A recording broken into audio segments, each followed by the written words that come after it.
Kia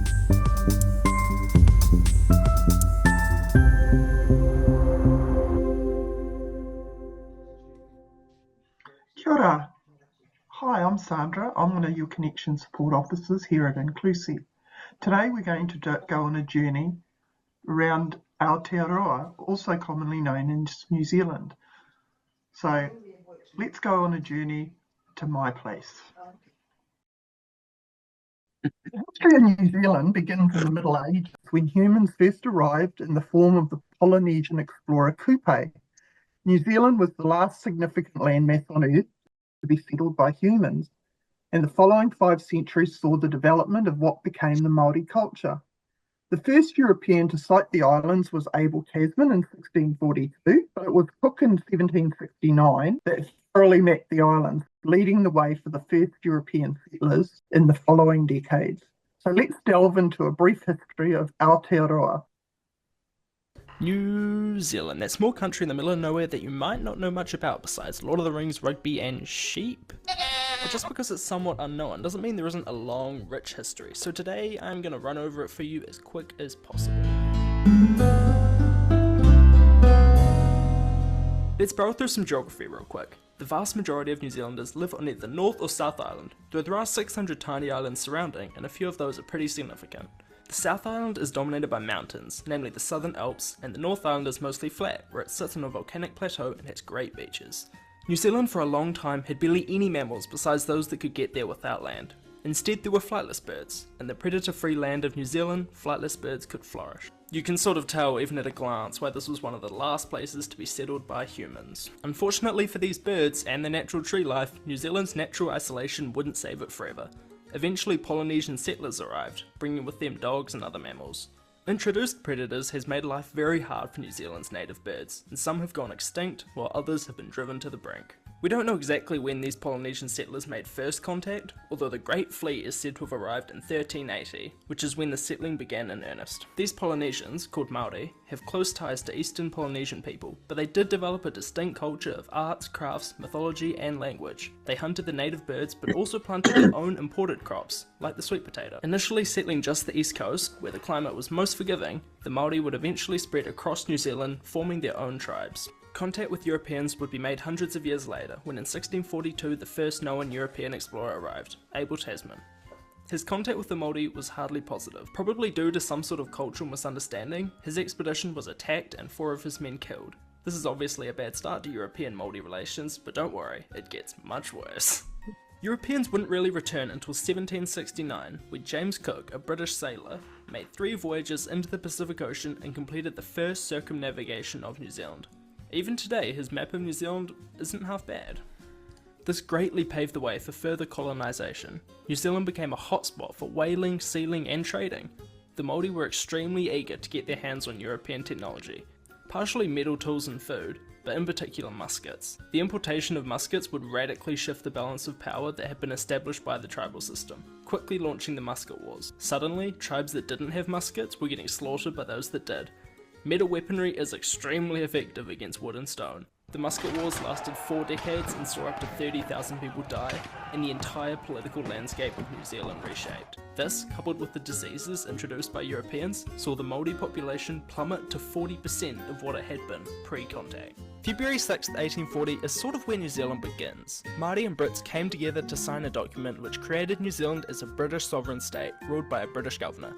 It's a huge national holiday and generally considered a big deal. It was hardly the beginning of a lasting peace between peoples though, partially because the treaty was interpreted differently by Māori and British, whom had different understandings of how land ownership works, and partially because the Brits didn't do a great job of ruling, and partially because not everyone agreed to it. It wasn't signed by everyone. The treaty was translated by a guy who wasn't even fluent in Māori. In any case, 1840 to 1860 saw a lot of war and conflict.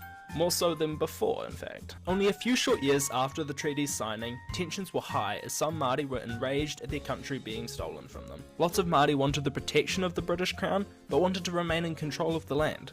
This led to the New Zealand Wars, a series of armed conflicts which, by the 1860s, saw most of the North Island torn apart by war. The result was massive amounts of land confiscation, further reducing Māori land ownership in New Zealand. To this day, there is a lot of tension on the subject of how the Māori were treated, though talks are, of course, peaceful. By 1868, New Zealand was starting to shape up into something somewhat recognisable to the modern day. There was a representative parliament, New Zealand largely governed itself rather than leaning on Australia, and in 30 short years, New Zealand would become the first country to give women the vote. But that doesn't mean the 20th century was short of events or that they were any less important. New Zealand played a large role in the First World War, where we served loyally under Britain. With only 1.1 million people in the entire country, the close to 100,000 troops sent was a huge chunk of the population. New Zealand famously fought bravely at Gallipoli, as well as contributing to the Somme and Passchendaele. New Zealand began a bold trend of punching above its weight on the global stage. In 1951, the ANZUS Pact was struck, guaranteeing New Zealand protection underneath the United States. This defence policy is still in effect today, but there is tension due to New Zealand's nuclear-free stance clashing with the United States. Hey, there might be nuclear weapons on this warship. 1981 saw a huge cultural divide in New Zealand, as people were torn between the proper stance on South Africa's racism as it relates to sport. On one hand, rugby isn't meant to be political, but on the other hand, racism is a serious issue and we can't support it. The Springbok tour would eventually go ahead, but numerous games were shut down due to intense protesting. 1985 saw New Zealand's Rainbow Warrior fall victim to an attack by French intelligence, due to their frustration at New Zealand's relentless and vigilant stance on being nuclear free. Following this event, there was a surge in New Zealand nationalism as people became proud to be New Zealanders. Not always the biggest or the strongest country, but always punching above its weight and always standing up for what is right.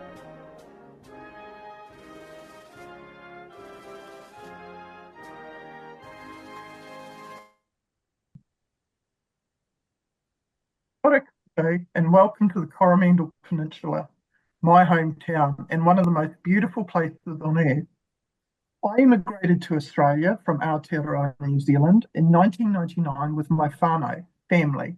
I come from the Coromandel on the eastern side of the North Island in New Zealand, Chitara Aotearoa Maui, meaning the barb of Maui's fish, and that's easy to understand with the shape of the peninsula coastline. Come with me as we head on down to the Coromandel. It's really easy to get there and it'll only take you about 2.5 hours from Auckland. Once you've passed the township of Thames, you can set your clocks to Coromandel time, a local expression to the laid-back culture which encourages a relaxed atmosphere that's better understood once experienced. From Thames, it's about an hour's travel along the coast, and a picturesque and pleasant road winds its way up the western side of the peninsula, enjoying stunning views with many photo opportunities. Oh, for sure.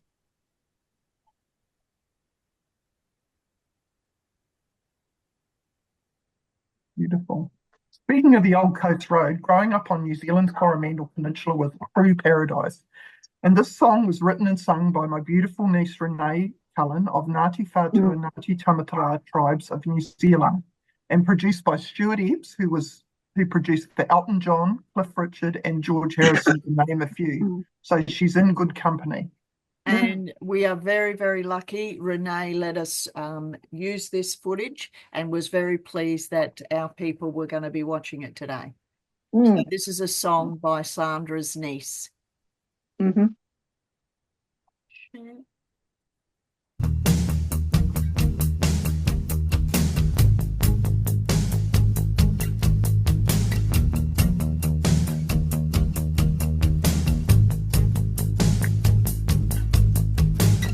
Looking back at old photographs of you, traveling at the back of a rundown we'd have the music on, we'd all be singing your songs, traveling down the old coast road with you. I wish I could have known that there's no need to pretend. I wanna ride the old coast road with you,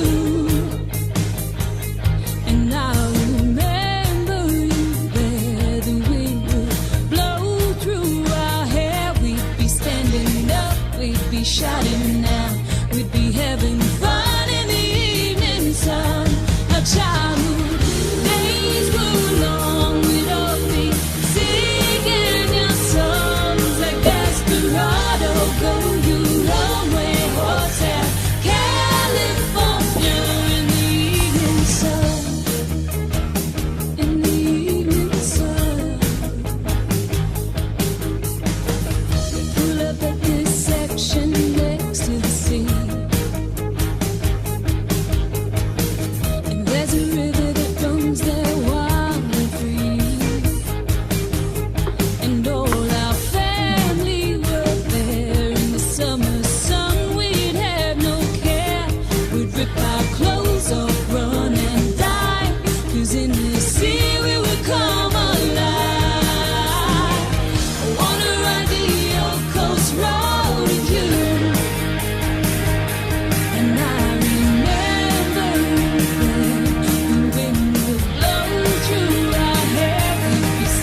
awesome was that? Beautiful. Very nice. Yeah, good. So You, Sandra? so finally we're home, and Coromandel town is full of history from New Zealand's early gold mining and logging days. Set on a natural harbour, the town was named after the ship HMS Coromandel, which called here in 1820 to collect woody logs to make spars for the British Royal Navy. As you're coming into town, you'll see two large buildings ahead of you on the corner. They're being the Star and Garter Hotel and the Assay House, where the miners would cash in their gold and then cross the road and spend the profit. So Gold Strike saw that, and that's the Assay House coming up now, from the yellow building on the right there, and straight across the road is the Star and Garter Hotel. So a Gold Strike saw the town's population stood up to 10,000, and although serious mining days are over, the town is New Zealand's last fully functioning stamper battery, and it's still on its original site and working on a daily basis. Coromandel is also known for being a haven for both traditional and contemporary artists, and produces some of the best seafood available in New Zealand. The town is littered with art and craft stores. There's a Asawi house. There's a house there on the right. Yep.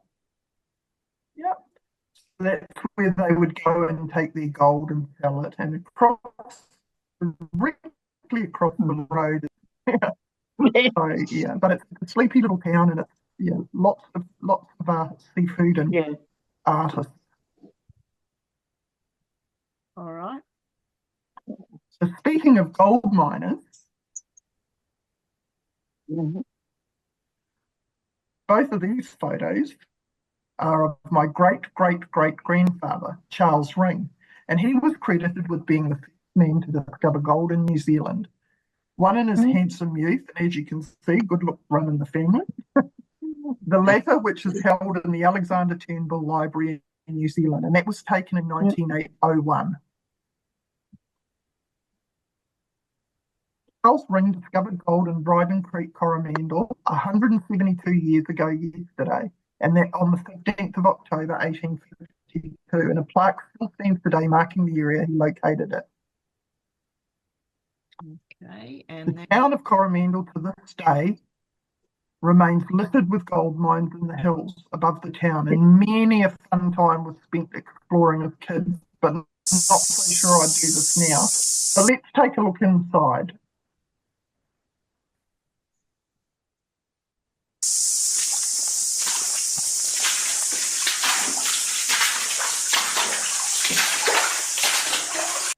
So, Sandra, you also said you came running through here as a kid and used to go through the caves.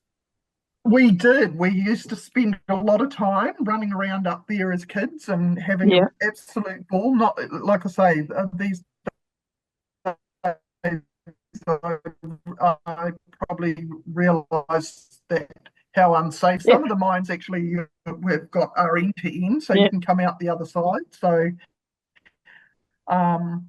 but yeah, this particular one here is sits just up in the end of Rings Road, which was the road we were driving down before, and lots of gold in there, Sandra. There still is there's still gold to this day being found. Look, not really mining it a lot in the actual in Coromandel town itself anymore. But further along the ranges in a place called Waihi, they're still vigorously mining, and and gold's still prolific. So I would imagine there still is quite a bit there. The odd time people find it. If you go down panning in the creek, you'll still find it to this day. And but yeah, lots and lots of fun. But it's I suppose one of the places that reminds me of Coromandel is Ballarat down in Victoria, where there was, lots of the gold mines around the area, and it was very similar. I don't know about So anybody else, but I'm feeling a bit claustrophobic. it does, but that's what I mean. When you're a kid, it's lots of fun, but as an adult, you realise just how scary it is. And it sounds like there's a lot of water in those caves too. Yeah, well, there is, and look, the Coromandel Peninsula is known for, we get a lot of rain, and you get a lot of rain and a lot of storms, and it's very open being on a peninsula. So a lot of that water's coming down. It'll come down off the hills because those are all in the hills, and then just drain into the mines as well. So, it's very, very common to find a fair bit of water around. So, but yeah, as you can see, some of the spaces are very tight, and like it was really quite interesting to see the conditions that they were working in. Because they were just hand cutting those mines back in the 1850s. So yeah, very, very interesting. I noticed this particular YouTube, they seem to be looking down different corners and going in different directions. So I'm like, I'd be leaving breadcrumbs everywhere. Right, yeah, absolutely. Because this is the thing, you can get lost very easily too in these mines, very easily. As you can see, look, there's bare rocks all over the place. And yeah, like I say, I definitely wouldn't be going in there now, and certainly wouldn't be letting my grandchildren go in there, or but they're very those mines went very deep too. Yeah, you can see that. Into the hills. Sorry. You'll be starving. Oh. Oh, you're on that thing. Oh, God. Okay. All right. So we did the mines. Oh, yes. Now we got the house. So this slide you can see here. This is the oldest house in Coromandel, and it was owned by my great-great-great-grandfather, Charles Ring. And it was built in Regency style 2 years after he discovered gold. It's now used as a bed and breakfast. The next slide you'll see coming up. This is the Methodist manse, although we were all Church of England, and the first home that I ever lived in with my great-grandmother, Annie Bolton, who was formerly Miss Ring, and she was the matriarch of the family. And as you can see, we were Coromandel's very own Waltons, with 4 generations living in the house at any one time. My mum on the far right is a 14-year-old. Interesting, they called us the Waltons because my grandmother's surname was Bolton, married name. So that we had lots of fun growing up in that house. Here is Rings Beach in Kikunu in Whitianga on the eastern side of the peninsula, and that was named after Frank Ring, my great-great-grandfather, the son of Charles Ring. And he was a farmer and farmed directly in front of the beach back in the late 1800s. And as you can see, it's an absolutely beautiful part of the peninsula. Stunning. As I say, there's known for these in the Coromandel Peninsula is known. There's loads of seafood, so they farm oysters, mussels.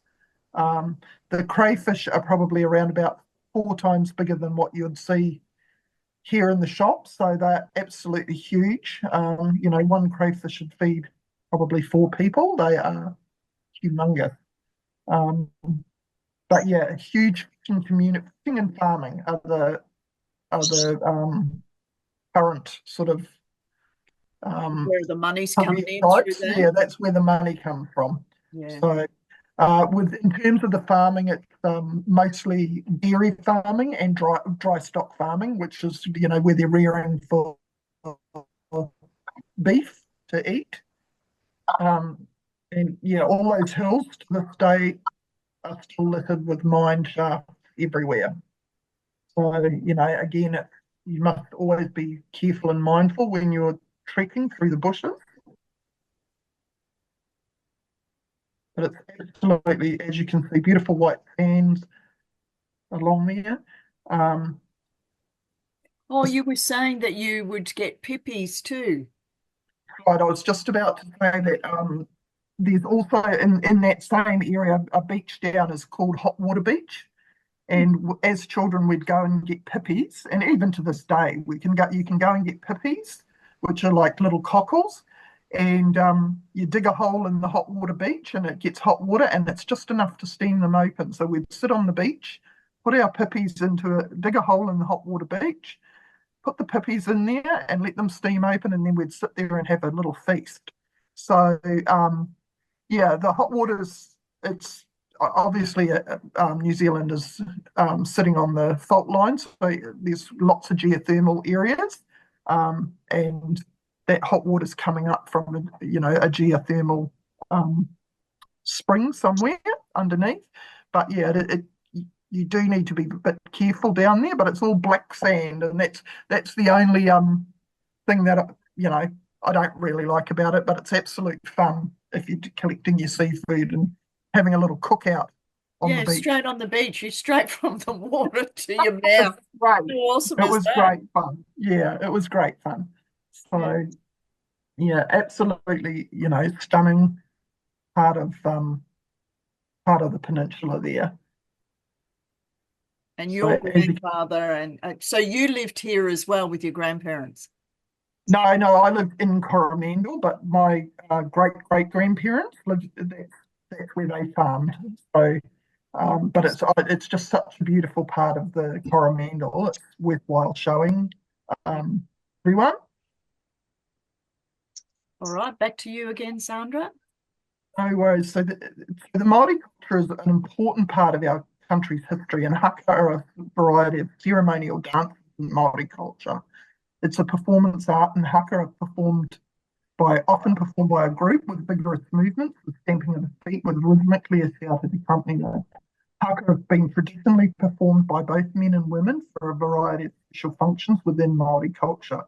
They are performed to welcome distinguished guests, such as yourself, or to acknowledge great achievements, occasions, or funerals. All right, so we'll just show you a slide on the haka and how awesome this is. We perform haka as an expression of pride. Our ancestors are from the Pacific, and we took on a particular form of haka when we arrived in New Zealand. It was used as traditionally in warfare, and so it was about not only intimidating the opponents, but it was about how do we actually prevent degenerating into a battle. And so if you could actually put fear into your opponent, the idea was that the fight wouldn't actually happen. And so when we perform haka, we're not only representing ourselves, but we represent our ancestors.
Yeah, pretty scary.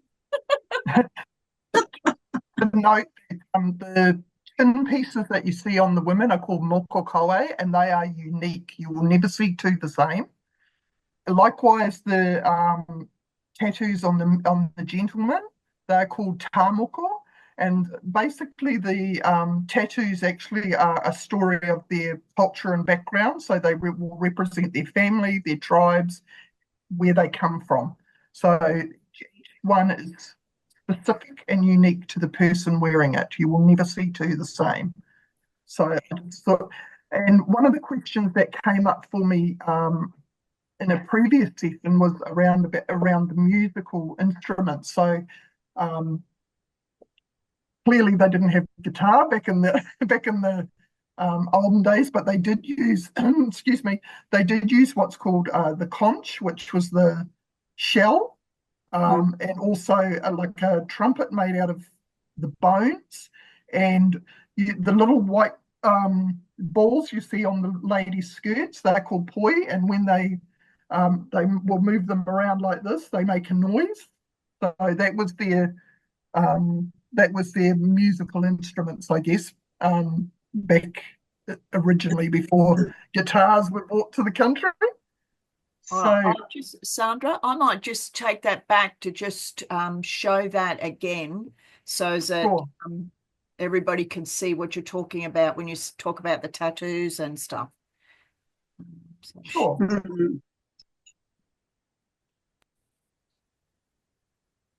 So are all the tattoos, are they actually tattoos on their faces, Sandra? They are tattoos, yes. So the women's one are called mokokawe, and the men's one are called tamoko, so they are, if you'll see that they're never going to be the same. They're going to have different designs.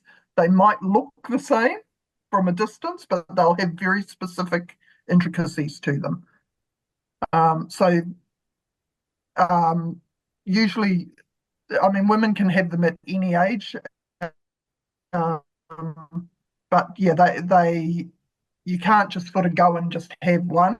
You need to have it blessed by your tribe, and so it's an optional thing. I guess it's not, but it's certainly starting to make a comeback. But they are very beautiful, and as you can see, the white balls there on the side of the skirt, they're called a poi, and the women would twist them around and they would make a banging sound on the hips or on the hands, and almost like the beat of a drum. So now the spear that the gentleman's got in his hand, they're called a taiaha. So those were used they're really a ceremonial thing, but during the war days they were used to spear. The round thing the ladies have got, that's called a patu, and that was used during war. They would actually use it on the side to slice somebody in the neck. Now they're a ceremonial thing now. Yes. All right. But aside from all that war, and that Kiwis are actually known to their warmth and hugs. And our New Zealand women's rugby team, even very recently, even gave King Charles a healing hug and a waiata, which is a song. So I'd just like you to see this, just the warmth that the girls with. Yeah, we all wanted a hug, but only if it was okay with hug? Yeah. Why not?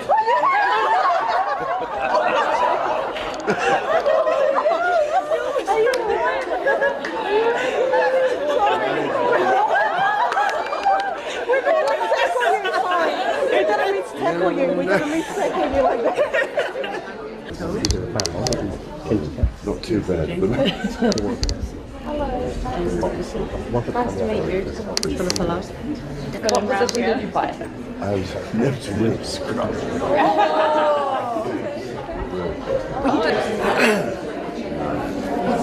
This is my Joseph. Nice to meet you. Amy Roll. Renee Hone.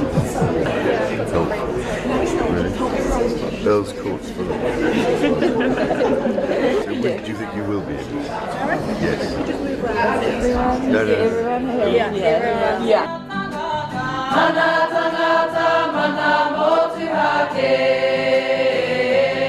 As I said, I'm extremely sorry I can't come to New Zealand in in later October because of doctor's orders.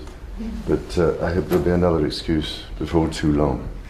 But I'll, in the meantime, give my love to New Zealand, please, will you? New Zealanders. You can't possibly get everybody. One more sound. We have down here. 3, 2, 1. It's going.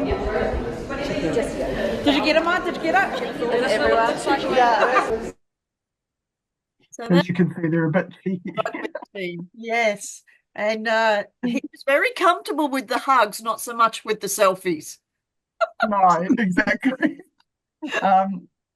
Yeah, so we're now at the end, so I'd like to say haere and mate wā, which means goodbye and see you next time. But if anyone's got any questions about what they've seen today, I'm happy to take them now. Sandra, I'd just like to say thank you very much for your little episode. It was terrific. Oh, and the thing is, they punch above their weight, New Zealanders. And no, they really do. When you think of Sir Edmund Hillary and Kelly Tukanawa, you know, they're just absolutely better. Really are. And really enjoyed it. Thank you. And it thanks, was lovely. Bob. Appreciate it. Lovely that the women had New Zealand was the first place for women to vote. It was, yes. Also, Sandra, if you just want to tell them a little bit about the new Queen. Sure. So just recently, New Zealand appointed a new Māori Queen. So I'll just give you a little bit of background about that. So she is 27 years old. She's the daughter of the previous Māori king, but she's not the eldest child. So she's actually the youngest child, but she had been supporting her father for 6 years. So when the tribes met, when her father suddenly passed away, she was appointed queen. So she's had 6 years experience, but so it's definitely so. But what I do need to tell you is she's not necessarily the queen of every single tribe. So only some tribes, the majority, but some tribes chose not to subscribe to the Maori sovereignty. So, but yeah, she's very well loved and she's just but very young. So looks like she's going to be the sovereign for a very long time.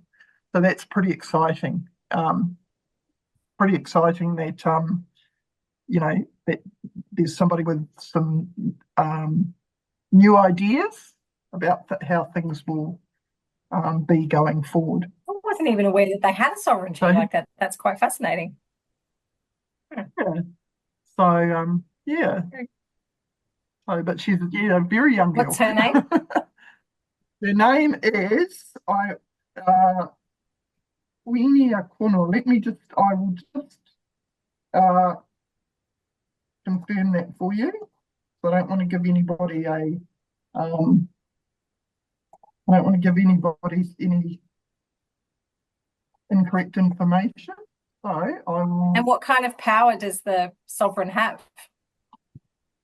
So she has. Let me just go to. I will just share this with you. I've just got it up here, Sandra. So I don't know that I could pronounce her name. Her name is Queen Naga Wahone. Oh, where have you got it there? Sorry, I'm just going to.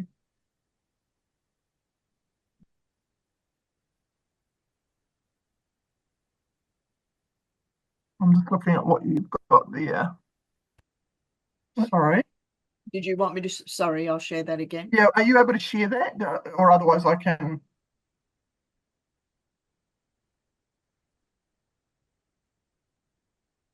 Yep, there. Maori people of New Zealand tribe elders have elected a new queen.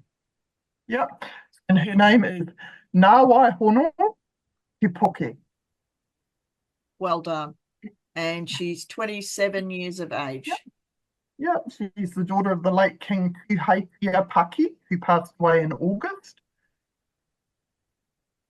And she, as I had mentioned at a prior session, she's actually chosen through, can you just go down slightly? Yeah. Chosen through a traditional selection process conducted by the Council of Māori Elders. So, yeah, it's not just a matter of her being the child of the previous sovereign. The tribes will choose who they wish. Mostly, Tasha, in response to your question, a lot of it is ceremonial. Yeah. But when they come into things like Māori land rights, she holds the power for a lot of decisions in terms of between the European government and the Māori government. Okay. So she would hold the power between a lot of those decisions, like the overarching. Yeah.